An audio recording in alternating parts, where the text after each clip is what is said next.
शुरू करें। चलो बोर्ड पर देखो, लास्ट में माइक्रोस्कोप टेलीस्कोप दोनों इंस्ट्रूमेंट हो गए। लास्ट के दो इंस्ट्रूमेंट और डिस्कस कर लेते हैं। थोड़ा सा रिजॉल्विंग पावर भी डिस्कस कर लेते हैं। हालांकि रिजॉल्विंग पावर सिलेबस से लास्ट ईयर हटा दिया, पर कुछ क्वेश्चन वेव ऑप्टिक्स के मॉड्यूल में रिजॉल्विंग पावर पर थे, तो वो भी डिस्कस हो जाएंगे उसी से। और एक वेव ऑप्टिक्स में टॉपिक छोड़ा था, फ्रेसनल डिस्टेंस, जिसको वैलिडिटी ऑफ रे ऑप्टिक्स के नाम से भी पढ़ाते हैं। तो दो तीन बातें डिस्कस कर लेते हैं, कुछ एग्जाम्पल्स करके इसको आज खत्म करते हैं। एक ऑप्टिकल इंस्ट्रूमेंट आता है फिल्म प्रोजेक्टर। मल्टीप्लेक्स में मूवी देखने के लिए जो प्रोजेक्टर यूज में आता है, उसमें एक कॉन्वेक्स लेंस होता है जिसकी फोर्थ कंडीशन का यूज करते हैं अगर ऑब्जेक्ट को 2f और f के बीच में रखा जाए। जब ऑब्जेक्ट को 2f और f के बीच में रखते हैं तो एक light ray parallel to principal axis focus से जाती है, दूसरी ऑप्टिक सेंटर से जाती है। दोनों जहां मिलती हैं वहां इमेज बनती है। जो इमेज बनती है वो रियल, इन्वर्टेड, एनलार्ज्ड बनती है। तो ये वो फिल्म प्रोजेक्टर है जिसका यूज मल्टीप्लेक्स में स्क्रीन पर बड़ी इमेज देखने के लिए होता है। स्क्रीन पर जो इमेज बनती है वो उल्टा बनती है, लेकिन हम तो अगर मूवी देखने जाते हैं तो हमें अमिताभ बच्चन सीधा दिखाई देता है। तो सीधा दिखने का कारण होता है कि प्रोजेक्टर के सामने फिल्म को उल्टा लगाते हैं। तो अगर ऑब्जेक्ट को उल्टा रखेंगे तो ऑब्जेक्ट के रेस्पेक्ट में इमेज इन्वर्टेड बनेगी, तो वहां वो सीधी बन जाएगी। तो ये फिल्म प्रोजेक्टर है। इसमें केवल एक कॉन्वेक्स लेंस होता है जिसका मैग्निफिकेशन सपोज m ले लें। मैग्निफिकेशन का मतलब होता है कितने टाइम्स इमेज बनती है।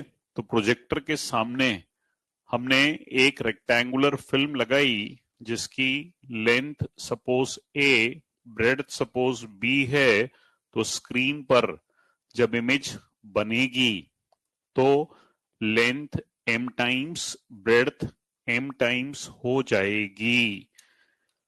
अगर दोनों m टाइम्स हो गए तो एरिया निकालें।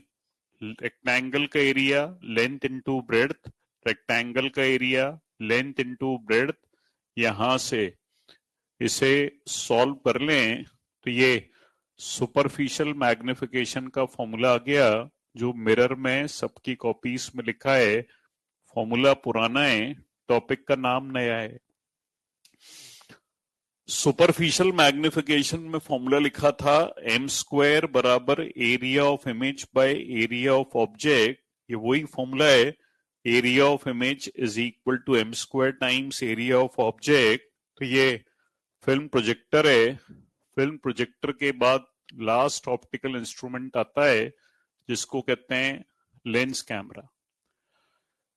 कैमरे में तीन जनरेशन्स हो गई। सबसे पहले जो कैमरा इन्वेंट हुआ था वो था पिन होल कैमरा। उसके बाद आया लेंस कैमरा। उसके बाद अब चल रहा है डिजिटल कैमरा। एग्जाम के सिलेबस में लेंस कैमरा है। तो लेंस कैमरे में एक कॉन्वेक्स लेंस होता है जिसकी सेकंड कंडीशन का यूज करते हैं। कॉन्वेक्स लेंस की सेकंड कंडीशन होती है जब ऑब्जेक्ट को इन्फिनिटी और 2f के बीच में रखा जाता है। तो ये वो ऑब्जेक्ट है। एक लाइट रे ऑप्टिक सेंटर से गई, दूसरी parallel to principal axis focus से गई। दोनों जहां मिली वहां इमेज फॉर्म हुई।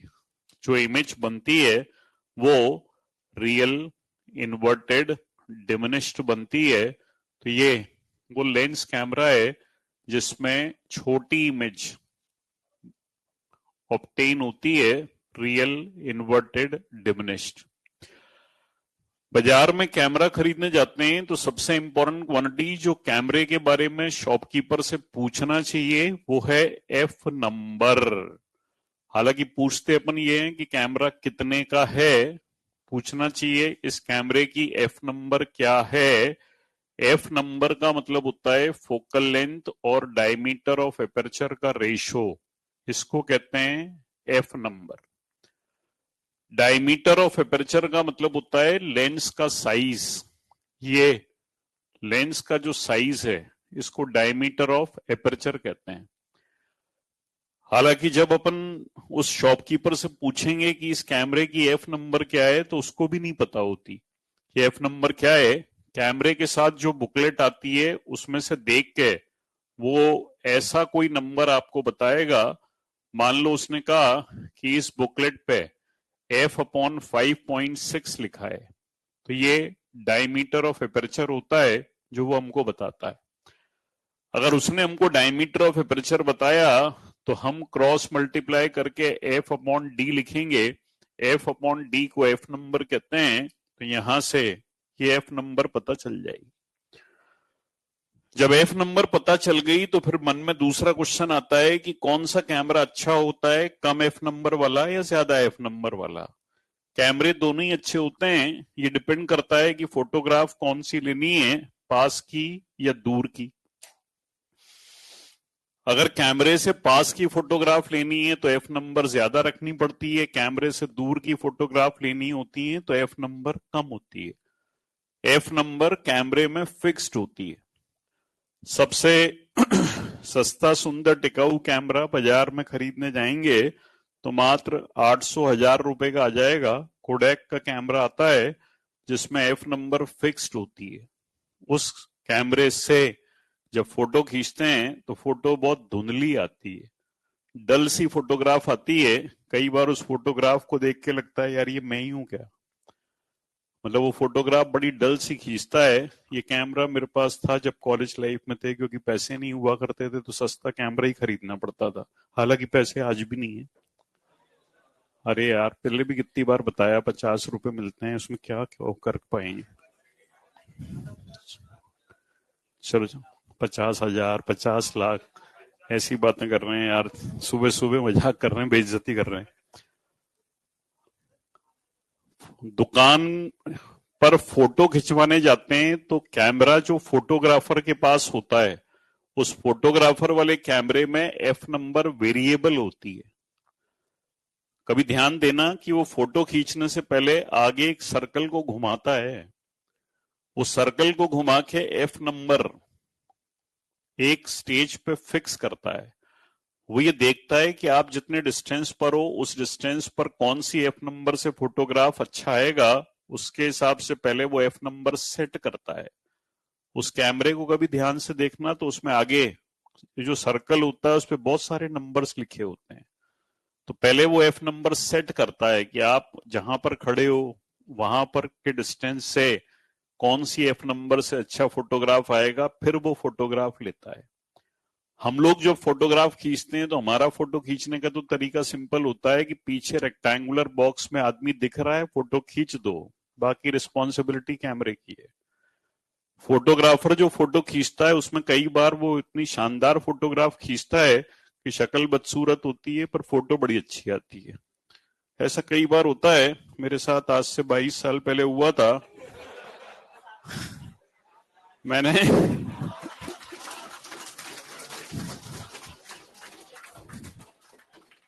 फोटो देख के हाँ कर दी और आज तक रो रहा हूं।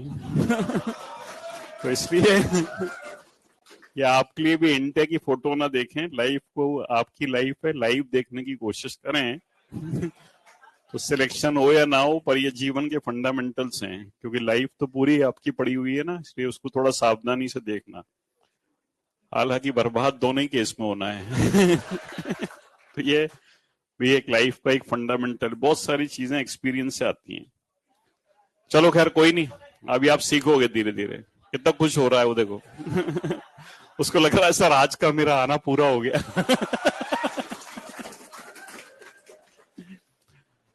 अब यहां देखो, अब ये मैं सब टॉपिक सिखा रहा हूं, धीरे धीरे आपको पता नहीं चल रहा। कैमरे से जब फोटो खींचते हैं तो फोटो खींचते समय जब इस स्विच को प्रेस करते हैं तो स्विच को प्रेस करते समय ऑब्जेक्ट से लाइट रेज आती हैं। यहां एक शटर होता है, दिखता नहीं है, वो शटर खुलता है, लाइट अंदर जाती है, कैमरे के अंदर फिल्म जो होती है उसको एक्सपोज कर देती है। तो वो जो शटर है वो जितनी देर के लिए खुलता है उसको कहते हैं टाइम ऑफ एक्सपोजर। इस शटर का खुलना इस बात पर डिपेंड करता है कि कैमरे का साइज कितना है, यानी लेंस का साइज कितना है। अगर लेंस बड़ा होगा तो शटर कम समय के लिए खुलेगा, और अगर लेंस छोटा होगा तो शटर ज्यादा समय के लिए खुलेगा। इसको कहते हैं time of exposure. F number के फॉर्मूले में डायमीटर ऑफ एपर्चर आ रहा है, टाइम ऑफ एक्सपोजर के फॉर्मूले में डायमीटर ऑफ एपर्चर आ रहा है। क्योंकि यहां स्क्वायर आ रहा है तो मैं इस पूरी इक्वेशन का स्क्वायर कर दूं। जब पूरी इक्वेशन का स्क्वायर करेंगे तो यहां भी डिनोमिनेटर वही हो जाएगा जो यहां पर है, और दोनों इक्वेशंस को कंपेयर कर देंगे तो ये रिलेशन आ जाएगा, एफ नंबर का square is proportional to time of exposure. ये एक अच्छा पार्ट है। पहले जब यूपी का पीएमटी अलग से होता था तो एक क्वेश्चन इस पर है। पहले हर स्टेट्स के अपने अलग पीएमटी हुआ करते थे, बाद में इन सबको मर्ज कर दिया गया। तो वहां एक क्वेश्चन है, इस तरीके का क्वेश्चन अगर पेपर में आता है तो ऐसे अगर वैल्यू दी होती है तो वो डायमीटर ऑफ एपर्चर होती है, उससे अपन एफ नंबर निकालते हैं और उसके बाद फिर इसमें रखते हैं। तो एक तो ये ऑप्टिकल इंस्ट्रूमेंट था। इसके बाद बारी आती है रिजॉल्विंग पावर। रिजॉल्विंग पावर का मतलब होता है दो पास पास रखे ऑब्जेक्ट्स को दूर दूर देखना। It is the ability of the instrument to distinguish the two objects placed nearby. It is the ability of the instrument to distinguish the two objects placed nearby. दो पास पास रखे ऑब्जेक्ट्स को दूर दूर देखना, दैट इज रिजॉल्विंग पावर। अगर किसी optical instrument से उनको देखते समय वो दूर दूर दिखाई दे जाएं तो रिजॉल्विंग पावर इज गुड, और अगर ना दिखें तो रिजॉल्विंग पावर इज पुअर। जैसे ये दो ऑब्जेक्ट्स हैं, हम किसी इंस्ट्रूमेंट से इनको देख रहे हैं। से फॉर एग्जाम्पल मेरे पास दो ऑब्जेक्ट्स ये हैं, ये दो ऑब्जेक्ट्स बिल्कुल एक दूसरे के पास पास रख दें ऐसे। अब इन्हें देखें तो अगर ये दूर दूर दिखाई दे जाएं तो रिजॉल्विंग पावर इज गुड, और अगर ये दूर दूर दिखाई ना दें तो रिजॉल्विंग पावर इज पुअर। ये दोनों ऑब्जेक्ट्स इंस्ट्रूमेंट पर जो एंगल सबटेंड करते हैं उस एंगल को कहते हैं limit of resolution, LOR। Resolving power is inverse of limit of resolution. Limit of resolution जैसा कि फिगर में दिख रहा है, ये एक एंगल है, तो इसको डिफाइन करेंगे, it is the angle subtended by both objects on the instrument. ये दोनों ऑब्जेक्ट्स इंस्ट्रूमेंट पर जो एंगल सबटेंड करते हैं उसको लिमिट ऑफ रेजोल्यूशन कहते हैं। हमने इस चैप्टर में दो इंस्ट्रूमेंट्स डिस्कस किए, एक था माइक्रोस्कोप, एक था टेलीस्कोप। दोनों ही बड़े इंपॉर्टेंट टॉपिक्स हैं, दोनों को नीट के हिसाब से अच्छे से तैयार करना। दोनों के क्वेश्चंस लास्ट टर्म पे मैंने कराए थे। माइक्रोस्कोप में रिजॉल्विंग पावर को लिखते हैं 2 mu sine theta upon 1.22 lambda, जिसमें म्यू साइन थीटा को कहते हैं न्यूमेरिकल एपर्चर। इसी तरीके से ये जो दूसरा है टेलीस्कोप, एग्जाम में सारे के सारे क्वेश्चन टेलीस्कोप से हैं। ये जो वेव ऑप्टिक्स में हमने 4-5 क्वेश्चन एक्सरसाइज 2 में छोड़ दिए थे, वो सारे क्वेश्चंस यहां से हैं। टेलीस्कोप की रिजॉल्विंग पावर को लिखते हैं D अपॉन 1.22 लैम्डा, जिसमें D कहलाता है डायमीटर ऑफ ऑब्जेक्टिव लेंस। इन दोनों ऑप्टिकल इंस्ट्रूमेंट्स के फॉर्मूले को देख के ये समझ में आ रहा है कि रिजॉल्विंग पावर लैम्डा के इनवर्सली प्रोपोर्शनल होता है, यानी वॉयलेट कलर की लाइट से प्रैक्टिकल करेंगे तो ऑब्जेक्ट सबसे दूर दूर दिखाई देंगे, और रेड कलर की लाइट से प्रैक्टिकल को करेंगे तो ऑब्जेक्ट सबसे पास पास दिखाई देंगे। तो ये रिजॉल्विंग पावर होती है। वैसे तो सिलेबस में से ये हट गया है, लेकिन क्योंकि क्वेश्चंस दिए हुए हैं तो इसलिए अपन इसको डिस्कस कर लिया। कुछ क्वेश्चंस की प्रैक्टिस भी कर लेते हैं। पहले इतना बोर्ड से कॉपी करो बच्चे।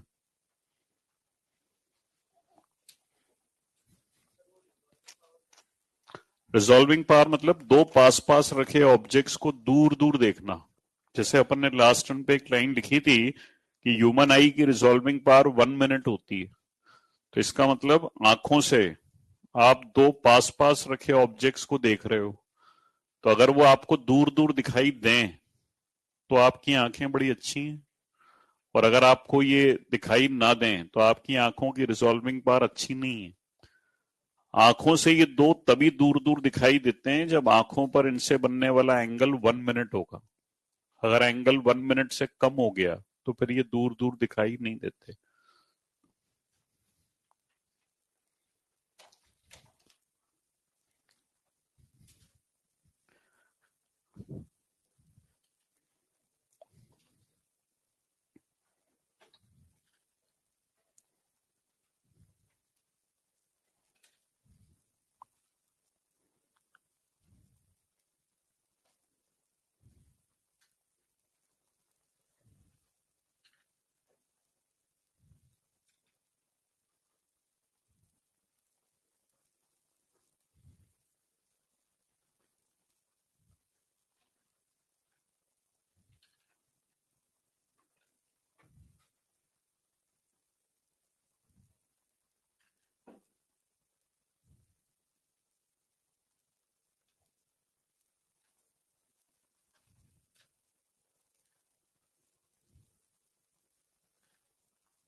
हाँ जी, ह्यूमन आई में एफ नंबर नहीं होता, डिफाइन नहीं करते। एफ नंबर केवल कैमरे में ही होता है, बाकी माइक्रोस्कोप टेलीस्कोप में भी नहीं होता। ह्यूमन आई को बदल थोड़ी पाओगे, मान लो एफ नंबर मिल गया तो फिर क्या करोगे? एफ नंबर बिल सपोज निकाल भी लिया, कैलकुलेट कर भी लिया किसी तरीके से, तो उसको बदल नहीं सकते ना।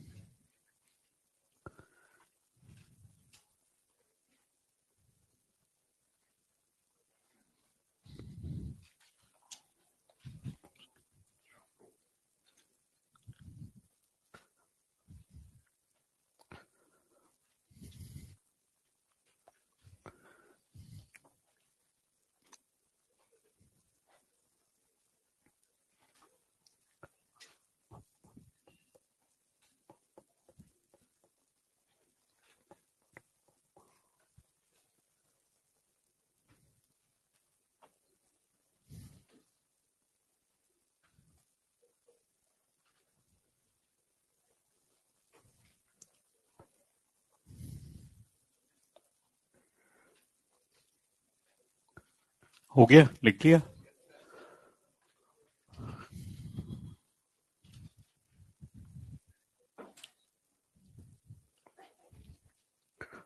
चलो कुछ एग्जाम्पल्स करते हैं।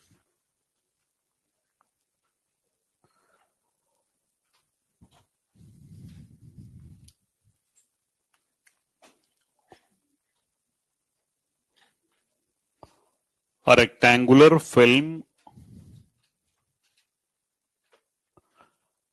a rectangular film of 100 square centimeter A rectangular film of 100 square centimeter is placed in front of a film projector. A rectangular film of 100 square centimeter is placed in front of a film projector.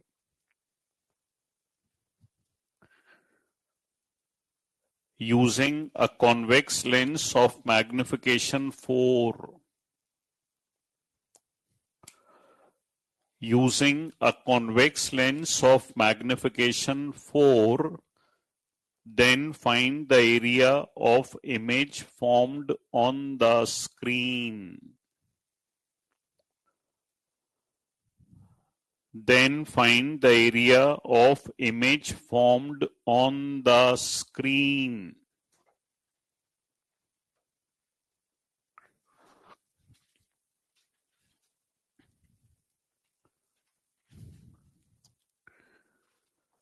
Direct formula substitution है, area of image is equal to M square times area of object.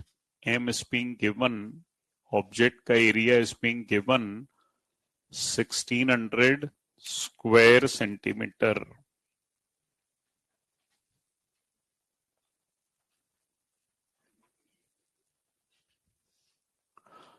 Next,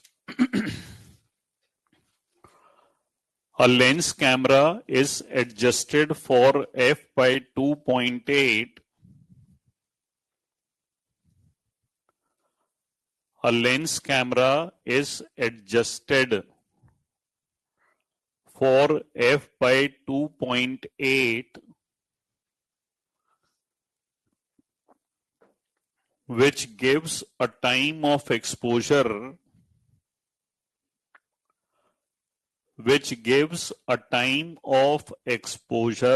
1 by 200 seconds,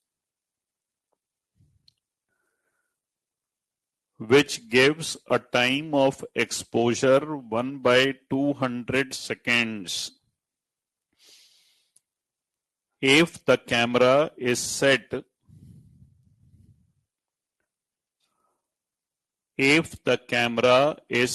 for f by 5.6, then the time of exposure will be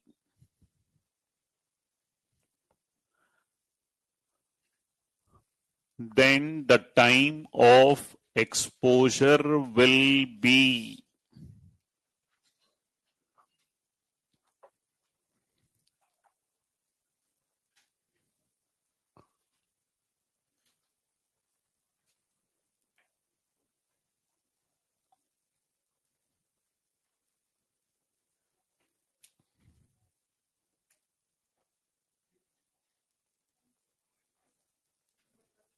Yes, 1/50.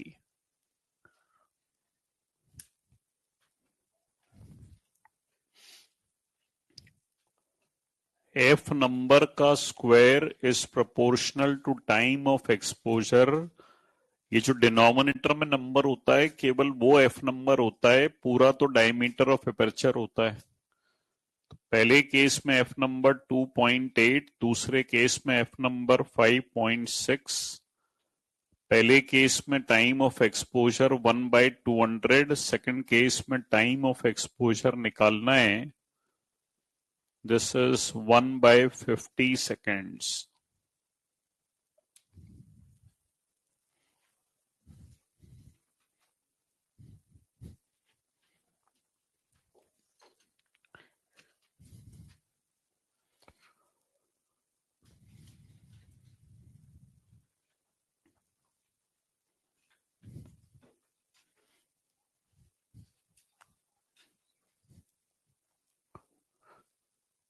A fish at depth h, a fish at depth h below the surface of water, below the surface of water, wishes to see maximum sky, wishes to see maximum sky in a cone, wishes to see maximum sky in a cone, then find, first point, angle at the eye of the fish, angle at the eye of the fish, second, radius of the cone, second, radius of the cone.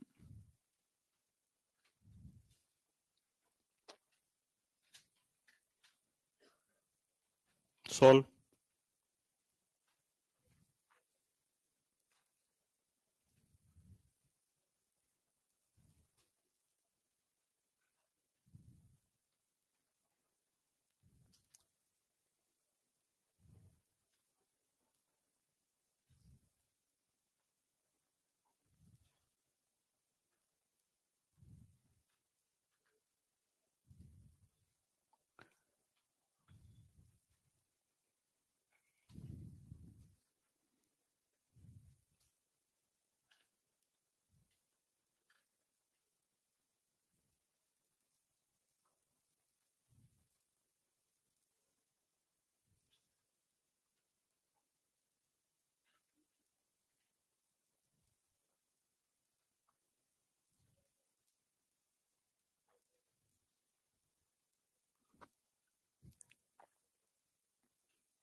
मैं एक formula calculate करना सिखा दे रहा हूं, यानी एक formula में derive कर रहा हूं जिससे सारे क्वेश्चंस डायरेक्टली हो जाया करेंगे। मैं उसमें वैल्यू पानी का रिफ्रैक्टिव इंडेक्स म्यू लेके सॉल्व कर रहा हूं। तो सारे जरा बोर्ड पे देखो।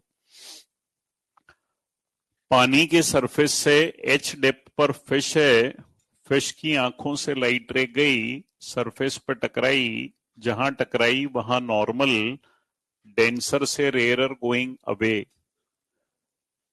फिश की आंखों से लाइट रे गई, सरफेस पे टकराई, जहां टकराई वहां नॉर्मल, डेंसर से रेयरर गोइंग अवे। अगर इस तरीके से लाइट रेस चली जाएं तो फिश को यहां से यहां तक का स्काई दिखाई दे जाएगा। क्वेश्चन में लिखा है fish wishes to see maximum sky. अगर फिश की आंखों से लाइट रे जाए और सरफेस पे टकराने के बाद अलोंग द सरफेस चली जाए तो फिश को मैक्सिमम स्काई दिखाई देगा, क्योंकि अब उसको सरफेस से सरफेस तक का पार्ट दिखाई देगा जो मैक्सिमम होगा। तो इसका मतलब ये जो ग्रीन पेन से बना है वो सही है, रेड पेन वाले में मैक्सिमम स्काई दिखाई नहीं दे रहा, तो ये पार्ट गलत है, इसको हटा देते हैं। सपोज हटा के क्वेश्चन लिखा है कोन में फिश देखना चाहती है, तो ये हो गया कोन और ये हो गया उसका रेडियस। टीआईआर वाले चैप्टर में लिखा था कि डेंसर मीडियम से लाइट रे जाए, सरफेस पर टकराने के बाद अलोंग द सरफेस अगर गई तो ये एंगल 90 है, तो ये आईसी होना चाहिए। इसी तरीके से यहां एंगल 90 है तो ये आईसी होना चाहिए।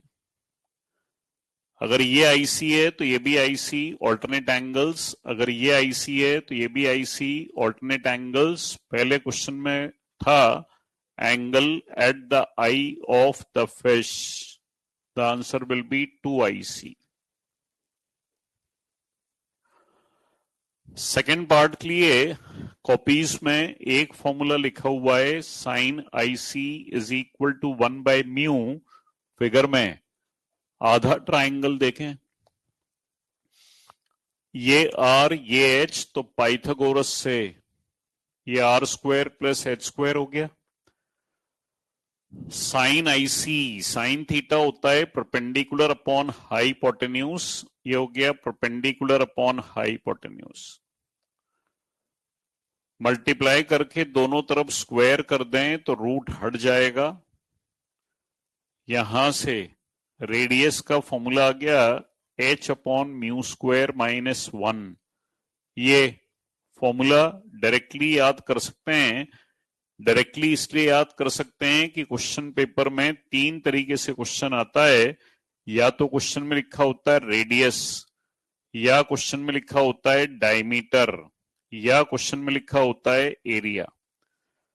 तो रेडियस का डबल डायमीटर और एरिया πr²। एनसीईआरटी में क्वेश्चन दिया है जो रेस में गिवन है, वहां πr² निकालना है। मॉड्यूल में एक्सरसाइज 1 में डायमीटर पूछा है तो वहां डबल ऑफ रेडियस निकालना है।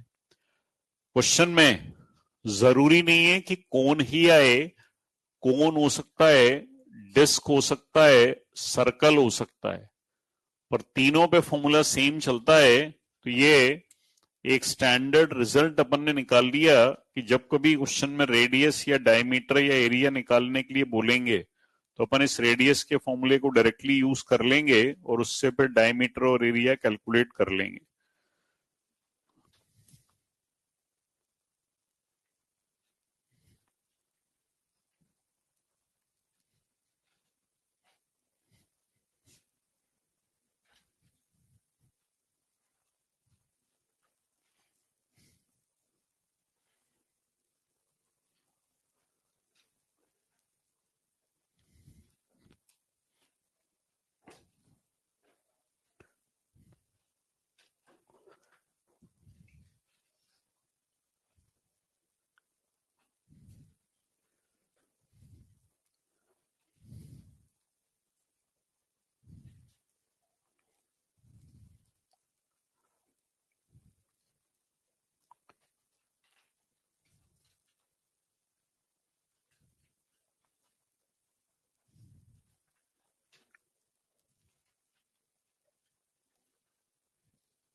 A lens having diameter of aperture D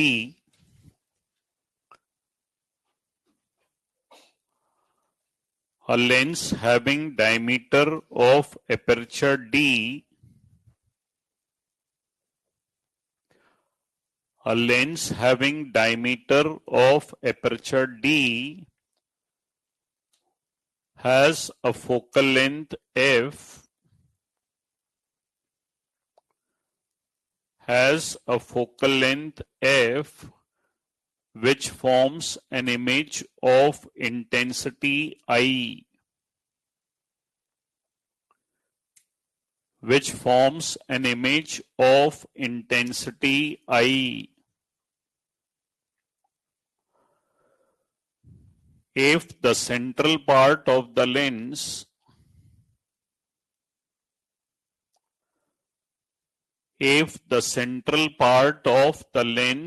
of diameter d by 2, if the central part of the lens of diameter d by 2 is blocked, then find the focal length and intensity. Then find the focal length and intensity.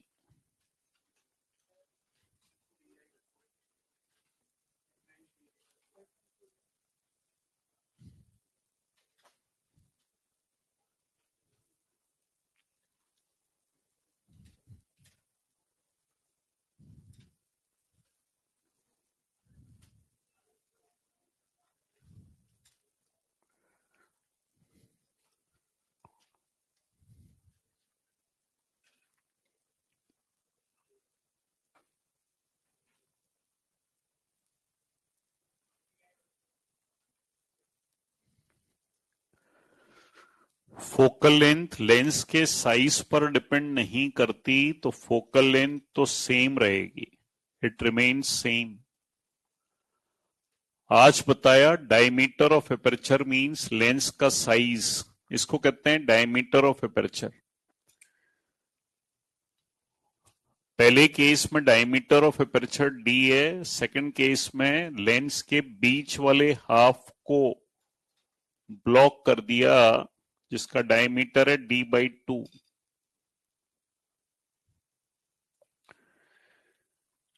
Intensity proportional to diameter of aperture का square, ये हम पहले लिख चुके हैं mirror में। पहले case में डायमीटर ऑफ एपर्चर है d, दूसरे केस में सेंट्रल पार्ट को ब्लॉक किया।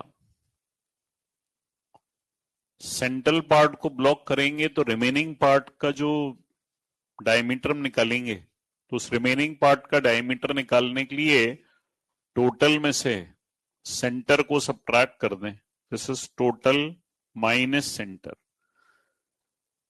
This is 3i by 4। ये क्लास 8th 9th में हम बड़ा अच्छा सा एक टॉपिक पढ़ते थे मैथमेटिक्स में, जिसकी वजह से फिर हमने मैथमेटिक्स छोड़ दी थी, और वो थी किसी गार्डन में टाइल्स लगानी है, ऐसे मैथमेटिक्स में क्वेश्चन होते थे। तो गार्डन में क्या करते थे कि पहले टोटल गार्डन का एरिया निकालते थे, फिर अंदर वाले पार्ट का एरिया निकालते थे, फिर टोटल में से अंदर वाले पार्ट को सबट्रैक्ट करते थे, तो उससे वो एरिया आता था जिसमें टाइल्स लगानी होती थी। तो एग्जैक्टली उसी तरीके क्वेश्चन है कि सेंट्रल पार्ट का डायमीटर ब्लॉक कर दिया, तो रिमेनिंग एरिया निकालने के लिए total minus block part.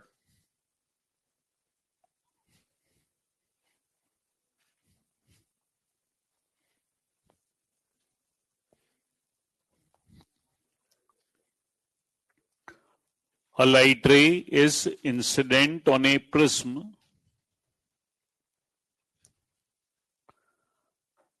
A light ray is incident on a prism whose prism angle is same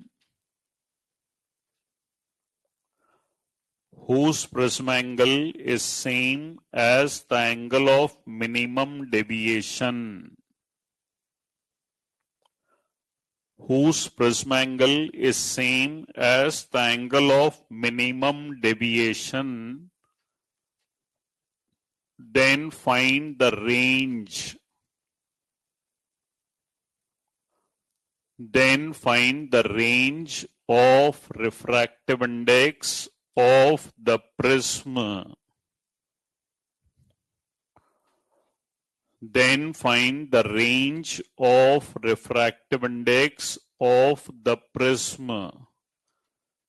range का मतलब मिनिमम और मैक्सिमम दोनों वैल्यूज, मिनिमम से मैक्सिमम। मिनिमम डेविएशन लिखा है तो फॉर्मूला बोर्ड पे लिख दिया मैंने।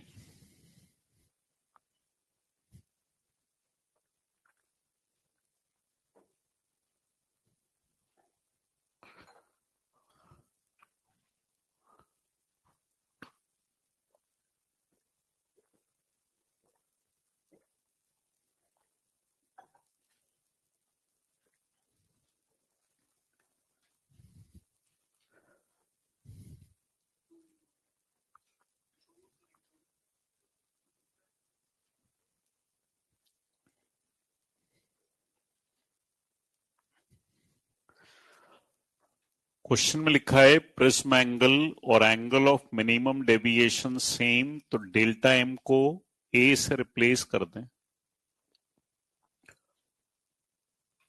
टेग्नोमेट्री में साइन 2 थीटा का formula 2 sine theta cos theta,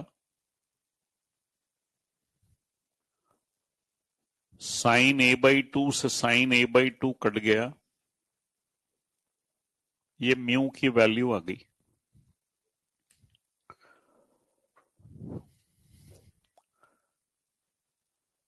minimum deviation जब होता है तो एंगल ऑफ इंसिडेंस का फॉर्मूला होता है आई बराबर A plus delta M by 2। Question में डेल्टा एम और ए सेम गिवन है, यानी इस क्वेश्चन में आई और ए बराबर है।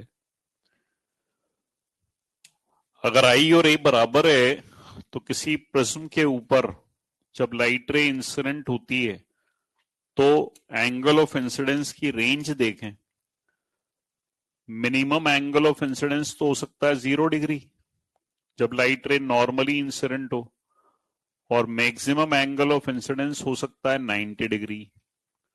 तो ये एंगल ऑफ इंसिडेंस की रेंज होती है 0 से 90। आई की रेंज इज फ्रॉम 0 टू 90, और इस क्वेश्चन में आई और ए बराबर है तो इसका मतलब ए की रेंज भी 0 से 90 होगी। तो यहां एक बार ए की वैल्यू 0 रख दें, cos 0 1, और एक बार ए की वैल्यू 90 रख दें, so the answer will B √2 से 2।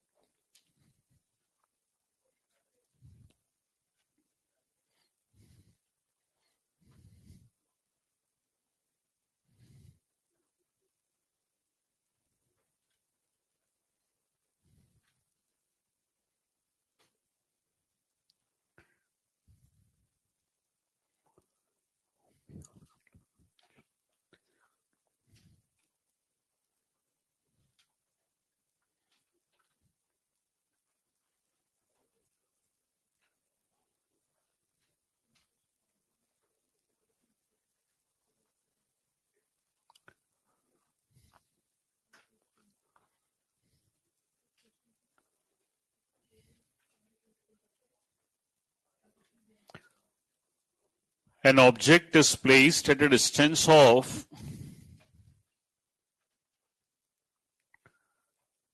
an object is placed at a distance of 50 centimeter from a convex mirror.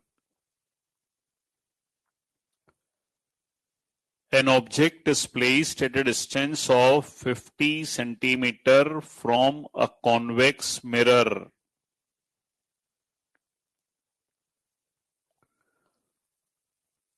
A plane mirror is placed between them.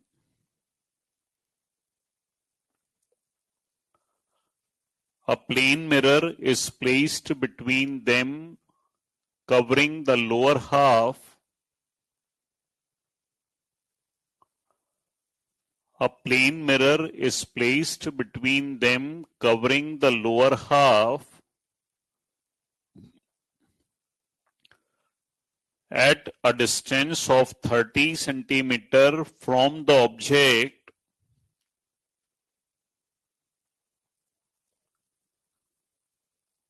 at a distance of 30 centimeter from the object by which virtual images formed in both mirrors coincide.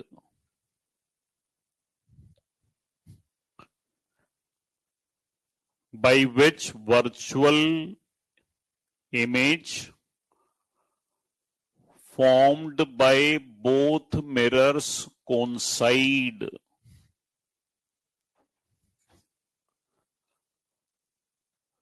Then find the radius of convex mirror. Then find the radius of convex mirror. Figure दिया नहीं है, मैंने question बना दिया है figure board पे.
Plane mirror की property, जितने डिस्टेंस पर ऑब्जेक्ट उतने डिस्टेंस पर पीछे इमेज. क्वेश्चन में ऑब्जेक्ट से मिरर का डिस्टेंस है 30, तो 30 पर पीछे इमेज बन जाएगी.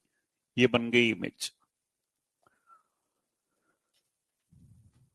कॉन्वेक्स मिरर की बात करें तो कॉन्वेक्स मिरर भी वर्चुअल इमेज ही बनाता है. क्वेश्चन में लिखा है कि virtual image formed by both mirrors coincide. तो जो इमेज प्लेन मिरर से बनी वो कॉन्वेक्स से भी इमेज का काम करेगी. तो कॉन्वेक्स मिरर के लिए ये ऑब्जेक्ट है और ये इमेज है. 30 और 30 60 और ये 50, तो बचा 10. तो कॉन्वेक्स मिरर के लिए ऑब्जेक्ट डिस्टेंस तो है 50 और इमेज डिस्टेंस है 10. मिरर फॉर्मूले में रख लें. 1/f बराबर 1/u प्लस 1/v. यहां से फोकल लेंथ आ जाएगी 12.5 और रेडियस फोकल लेंथ का डबल, दिस इज 25 सेंटीमीटर.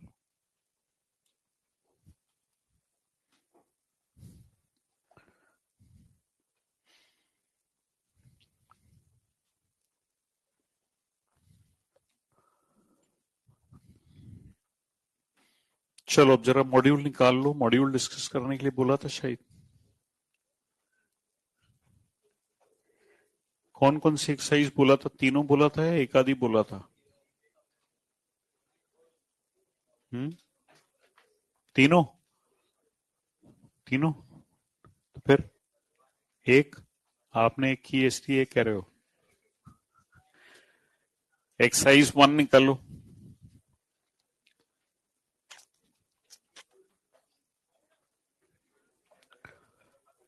मैं क्वेश्चन नंबर 1 से नंबर्स कॉल करता हूं, जिसको जिसमें डाउट है पूछते जाना. एक्सरसाइज 1.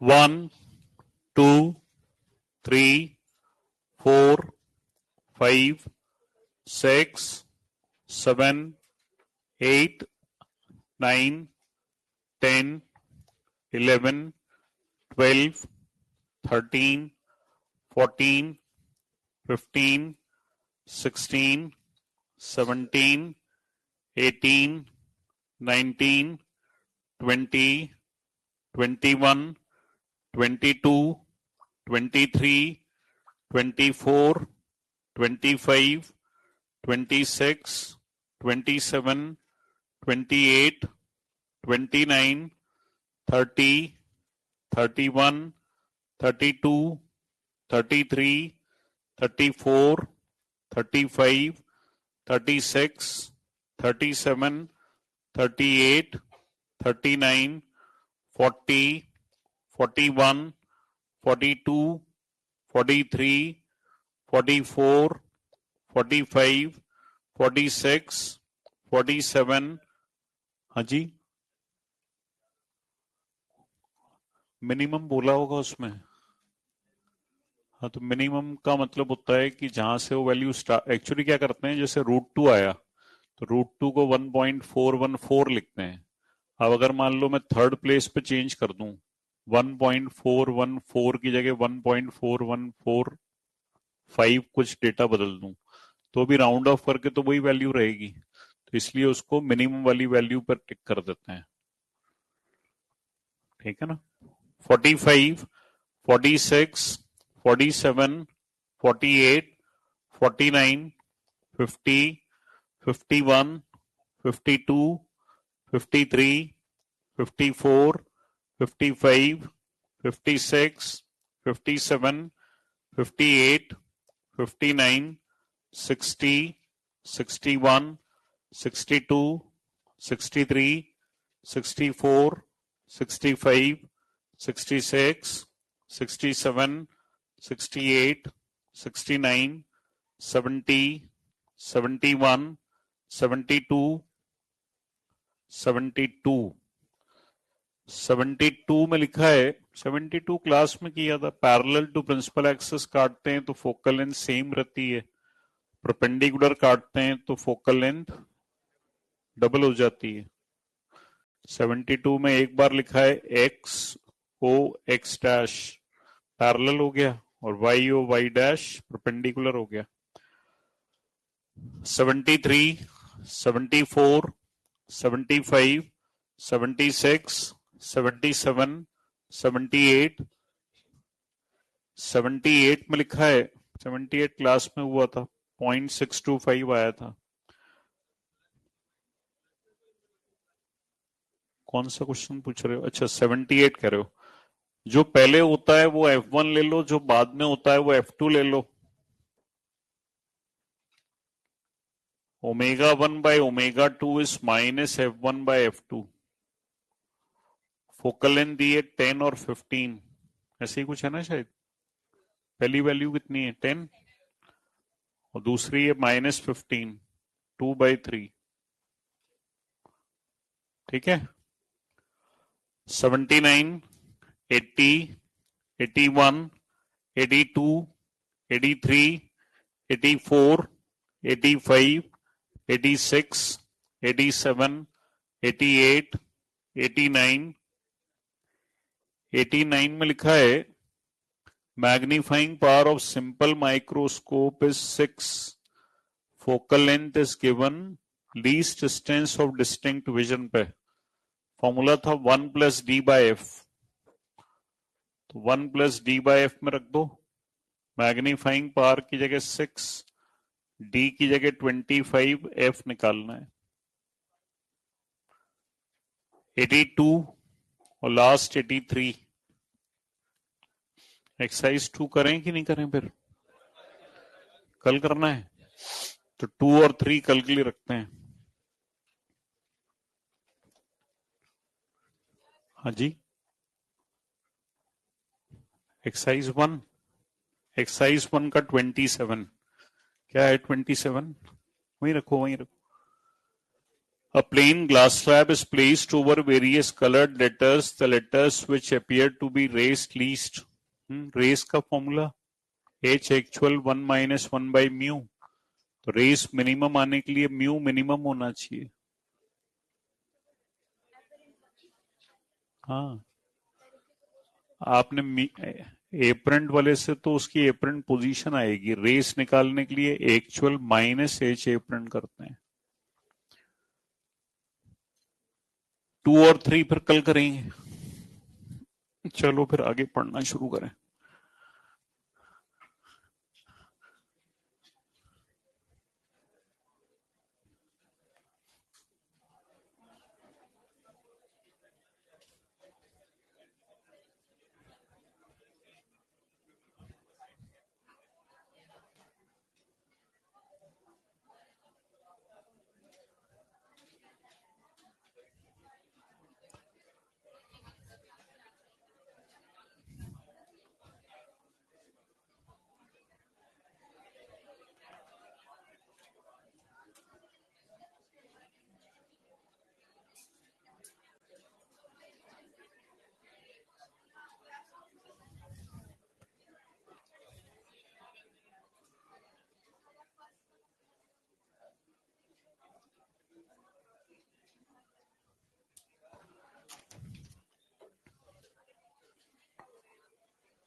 चलो अब बात बंद करो और सारे बोर्ड पे देखो।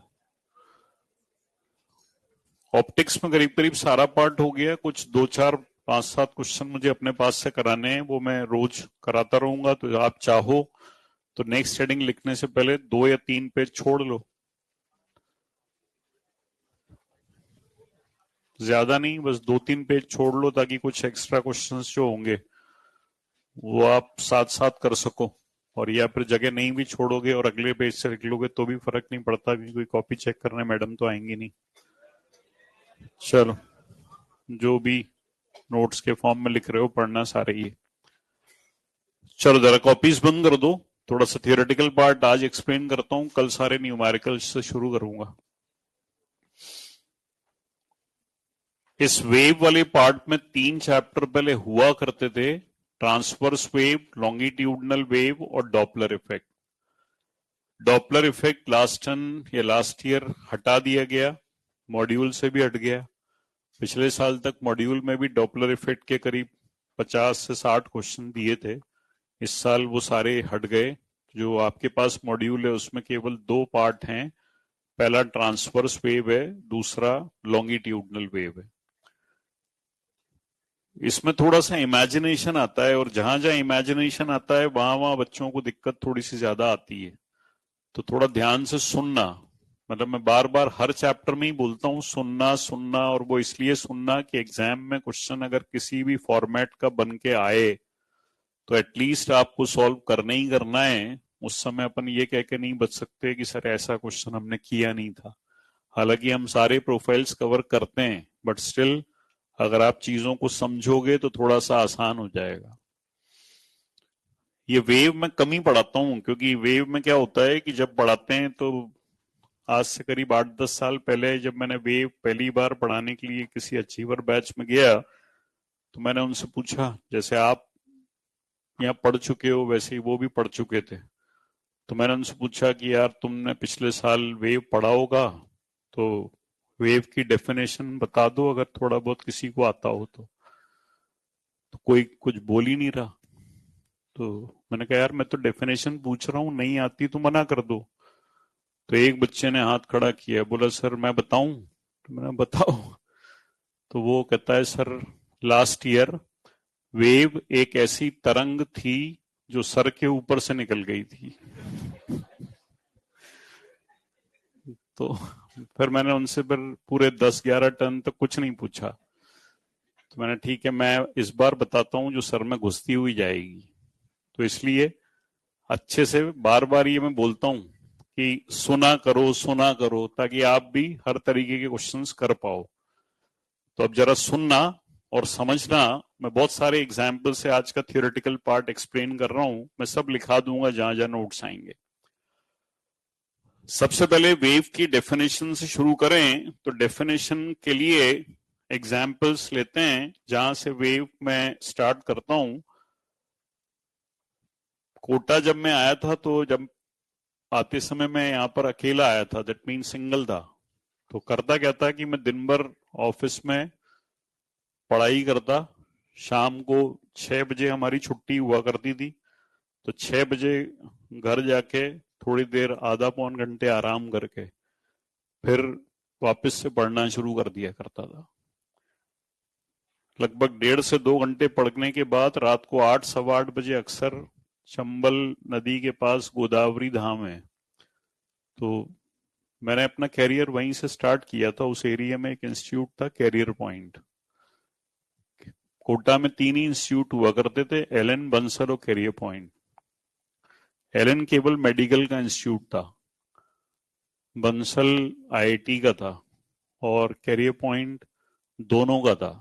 कैरियर पॉइंट में क्या होता था कि आईआईटी की हिंदी मीडियम केवल ऑल ओवर इंडिया में कैरियर पॉइंट में पढ़ाते थे। इंग्लिश और हिंदी दोनों मीडियम हुआ करते थे, पर हिंदी मीडियम का सारा बच्चा वहां आया करता था। तो मैं उस समय क्या हुआ कि जब कोटा आया तो यहाँ इंग्लिश कैरियर पॉइंट में आईआईटी और प्री मेडिकल, ये प्री मेडिकल भी चलाते थे, बस अकेले यही थे जो सब चलाते थे।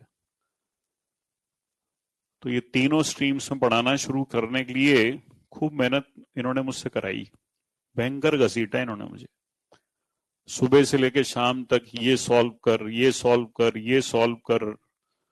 जिस मकान में मैं रहता था उस मकान के मकान मालिक कहते थे कि आप टीचर हो कि स्टूडेंट हो। तो मैंने कहा आपको क्या लगता है कि आप स्टूडेंट लगते हो? तो मैंने कहा ऐसा क्यों लगता है आपको कि आप सुबह से शाम तक ऑफिस में पढ़ के आते हो, रात रात भर पढ़ते रहते हो? तो मैंने कहा मैं कोटा में अभी आया हूं ना नया, तो मुझे बहुत मेहनत करनी पड़ती है। सारी किताबें इन्होंने मुझसे सॉल्व कराई, एच सी वर्मा, इरुडो, किरटो, ये सब उस समय चलती थी बंसल में। इरुडो, किरटो, ये ऐसी किताबें हैं, इनको सॉल्व कर ही नहीं सकता कोई आदमी पहली बार पढ़ रहा हो बेचारा। तो और आईआईटी के बच्चे यही सॉल्व करते थे। तो वो ये कहते थे कि ये जब सॉल्व कर लोगे तभी क्लास में जा पाओगे, नहीं तो जा ही नहीं पाओगे। बच्चा रोज क्वेश्चन पूछेगा और आपको नहीं आएगा तो कहेगा मुझे इनसे पढ़ना ही नहीं है। तो वो रोज सुबह 9 से शाम को 6 बजे तक ये बुक सॉल्व कराते, शाम को चेक करते कि आज क्या किया है। ऐसा भी नहीं होता था कि बैठ के मक्कारी कर लो। पूरा खून निकाल लिया था इन्होंने 2 साल, खूब मेहनत कराई। लेकिन आज उसका रिवॉर्ड ये मिलता है कि मैं किसी भी फेज में जाता हूँ तो वहां बच्चा मुझे छोड़ता नहीं है। मुझे इन्हीं से पढ़ना है, इन्हीं से पढ़ना है। मुझे बड़ा प्राउड होता है अपने ऊपर कि इन्होंने इतनी मेहनत कराई। और मैं बच्चों को भी कहता हूँ, मैंने कहा यार खूब मेहनत किया करो, एक बार कर ली तो उसके बाद फिर जीवन भर हमेशा खुश रहोगे। हालांकि वो उस समय ऐसा होता है कि अपना का मन नहीं करता मेहनत करने का। अभी आपसे कहो कि यार पढ़ा करो खूब, अरे सर क्या मेहनत करने की कहते, इसको देखो यही कहता रहता है। यही तो मेरी उम्र है घूमने की सर। मेरी भी उम्र थी उस समय जब मैं आया था, और अकेला और था। लेकिन अपने सारे इमोशंस पे कंट्रोल करते हुए वाकई मैंने बहुत मेहनत की। उसके बाद आईआईटी जेई में टारगेट कोर्स पढ़ाया, खूब मजा आता था। बिल्कुल नए नए बच्चे आते, फ्रेश फ्रेश ब्रेन आता है। कोटा में वैसे भी सबसे अच्छा ब्रेन आता है। आप में से कुछ बच्चे, अपने यहाँ ज्यादातर बच्चे बिहार से आते हैं, बिहार, यूपी, राजस्थान। जो अच्छा ब्रेन है वो सब कोटा आ जाता है, और जो कचरा है वो वहीं रुक जाता है। अच्छा इसलिए यहाँ आता है क्योंकि उसको यहाँ वाकई वो चीज मिलती है जो वहां नहीं मिलती। अभी अपने सेंटर्स ऑल ओवर इंडिया में खुल रहे हैं। तो जब ऑल ओवर इंडिया में सेंटर्स खुल रहे हैं तो बच्चा कहता है कि सर मुझे तो कोटा ही जाना है।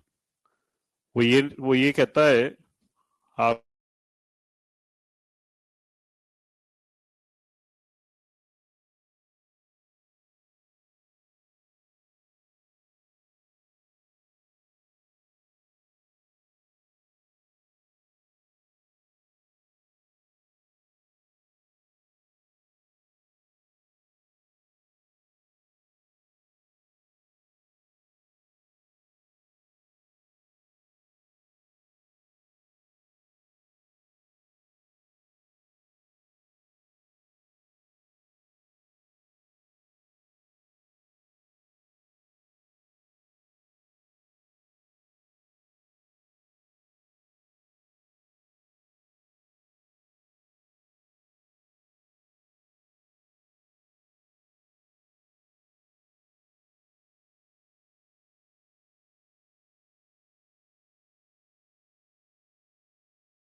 वाले पार्ट से ये पानी दिखाई देता है, तो पानी में अक्सर बच्चे पत्थर फेंका करते थे। पानी वहां का स्टिल है, शांत पानी है, क्योंकि पानी रुका हुआ है।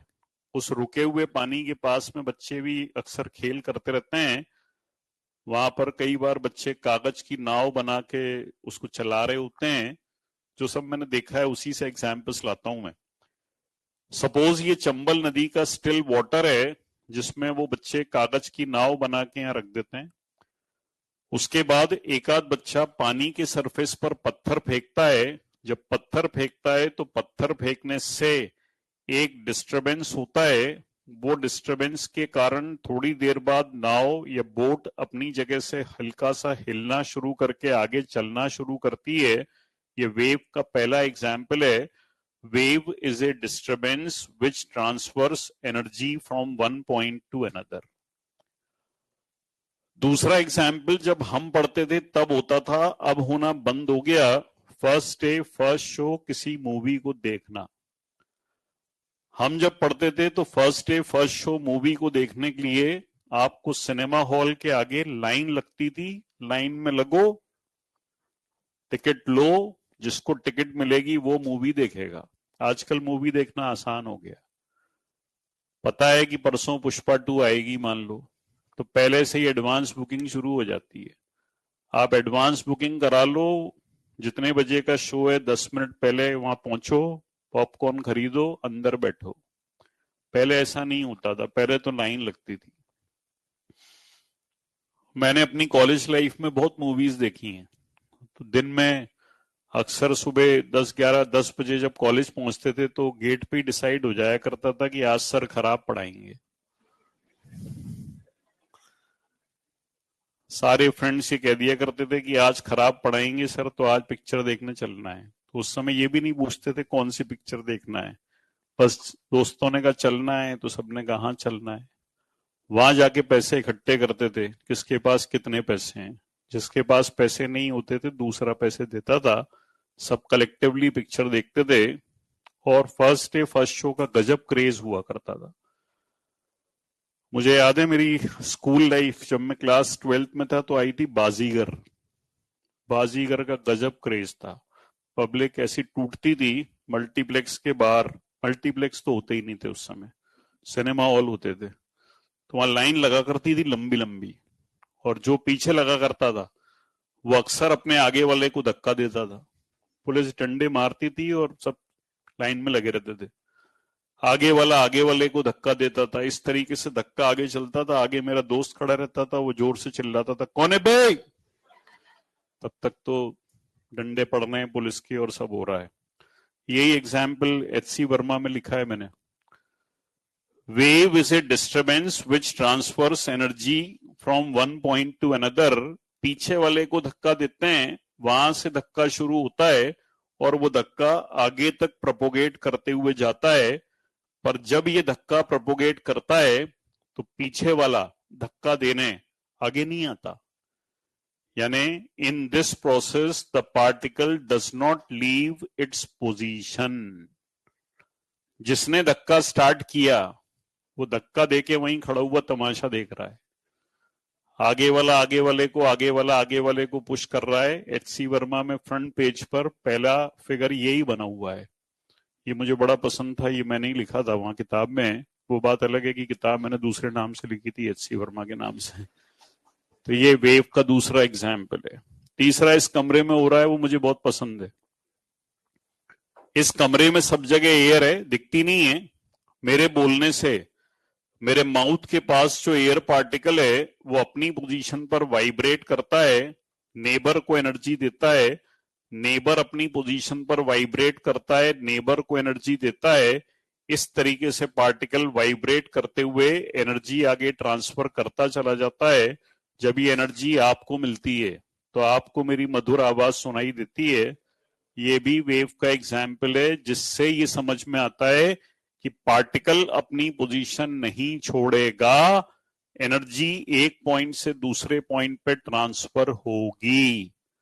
तो इन सारे एग्जाम्पल्स में वेव की डेफिनेशन आती है It is a disturbance which transfers energy from one point to another, but in this process the particle will not leave its position. Particle अपनी पोजीशन पर वाइब्रेट करके एनर्जी ट्रांसफर करता चला जाएगा। चलो लिखो, चैप्टर का नाम लिखो वेव थ्योरी, पहली सब हेडिंग लिखो wave motion.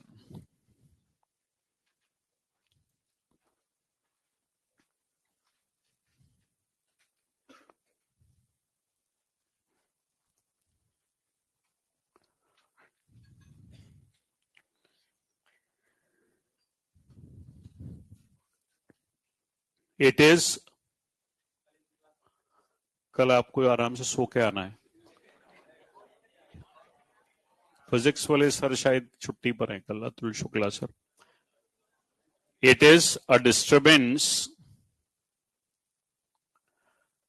it is a disturbance which transfers energy and momentum.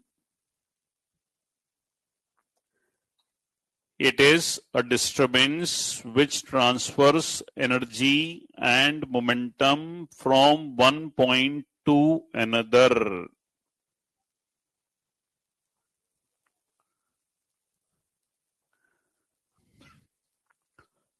In this process, the particles of the medium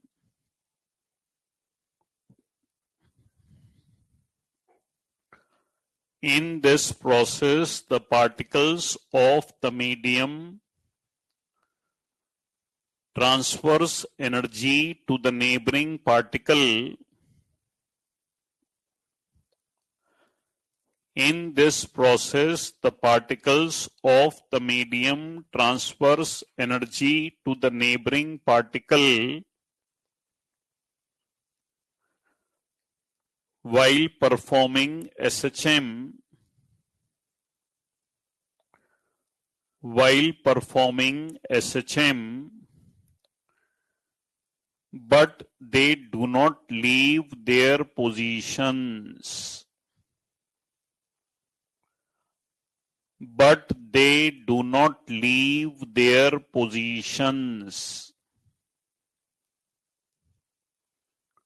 Example, waves in string, रस्सी, पूरे चैप्टर में रस्सी आएगा, स्ट्रिंग लिखना, स्प्रिंग मत लिख लेना। waves in string, comma, sound waves, comma, water waves, etc.